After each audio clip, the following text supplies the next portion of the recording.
Pendant que l'homme s'apprête à passer un moment avec sa femme, sa servante attache une corde à l'une des boissons qui sont sur la table et tire dessus afin de pouvoir lui parler discrètement.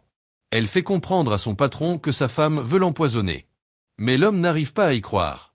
Il lui demande si elle est normale et comment elle peut accuser sa femme d'une chose pareille. Pendant qu'il discute avec la servante, sa femme met déjà du poison dans la seconde boisson qui est sur la table chez elle. Pendant ce temps, les personnes qui sont complices avec elle sortent pour savoir si elle a déjà empoisonné son mari. Mais elle leur dit de retourner dans la chambre et leur fait comprendre qu'elle va finir avec lui un peu plus tard. Pendant tout ce temps, la servante est déjà en train de préparer un plan avec son patron afin de pouvoir lui sauver la vie. Toi qui regardes cette vidéo, que Dieu te protège contre les ennemis qui font semblant d'être tes amis et qu'il t'éloigne des collègues qui ne veulent pas voir ton évolution dans le travail. Si tu crois en Dieu, écris « Amen » dans les commentaires. Et le mari revient en faisant semblant de ne rien savoir, afin de ne pas montrer à sa femme qu'il est désormais au courant de ce qu'elle veut faire. Le mari lui dit qu'il a déjà frappé la servante et qu'il l'a giflé également. La femme dit alors qu'elle veut aller la voir pour la corriger encore plus, mais son mari la calme. Ils s'assoient ensuite tous les deux. Lorsque le mari veut boire sa boisson, la femme prend la sienne et lui dit de prendre celle qui se trouve sur la table. Pendant ce temps, la servante a crié et l'homme change en même temps la boisson et la femme se lève pour pouvoir voir ce qui n'allait pas sans savoir que c'était le plan de la servante et son mari.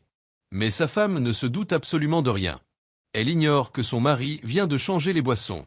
Sans plus attendre, le mari commence alors à boire. Il veut déposer la boisson, mais sa femme lui demande d'en prendre encore plus. L'homme continue donc à boire.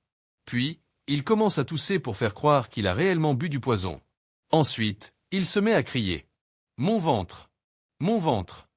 Après cela, le mari commence à faire semblant de souffrir et de vouloir mourir. Puis, il fait semblant de rendre son dernier souffle. C'est à ce moment-là que sa femme appelle les personnes avec lesquelles prennent alors toutes les affaires.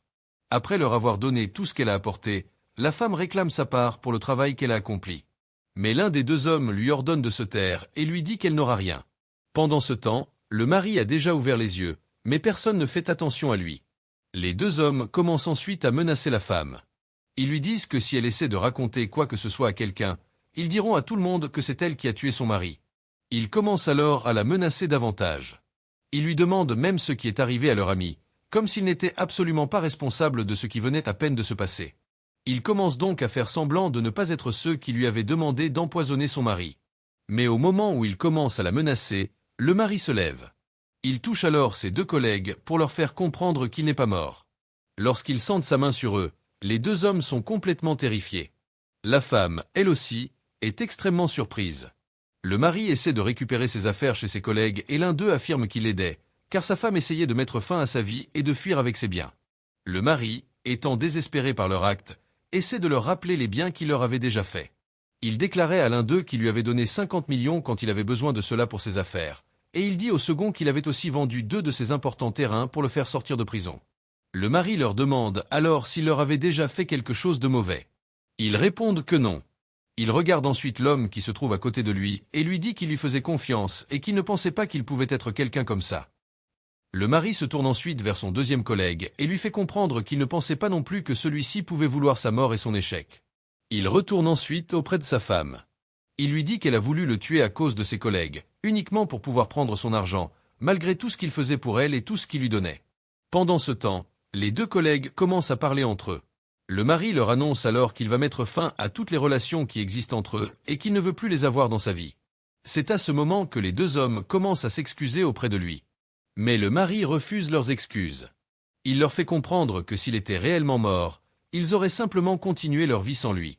Alors, auprès de qui serait-il venu demander pardon? L'un des deux hommes finit même par se mettre à genoux pour supplier son ami. Mais le mari ne change pas d'avis. Il les renvoie de chez lui. Il renvoie ensuite le deuxième collègue à son tour.